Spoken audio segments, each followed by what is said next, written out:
एक बार की बात है। एक बहू अपने परिवार के लिए खाना बनाती थी। बहू जब भी खाना बनाती अपनी सासू माँ के लिए भी रोटी बना देती थी।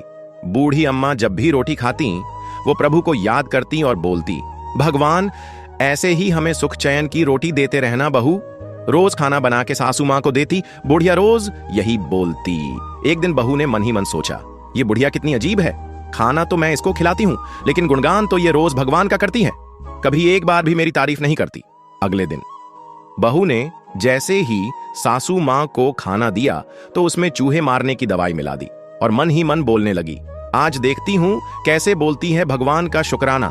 बहू जैसे ही सासू माँ को रोटी देने जाती है, अचानक बहू को ख्याल आया कि मुझे ऐसा नहीं करना चाहिए।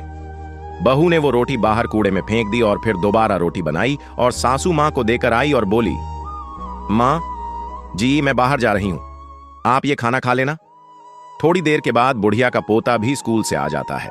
अपनी दादी को खाना खाते देख पोता भी उनके साथ खाना खाने बैठ जाता है।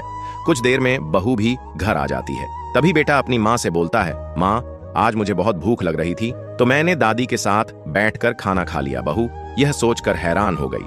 बहू मन ही मन सोचने लगी कि अगर वही जहरीली रोटी मैंने सासू माँ को दे दी होती तो आज मेरा बेटा वह रोटी खा लेता।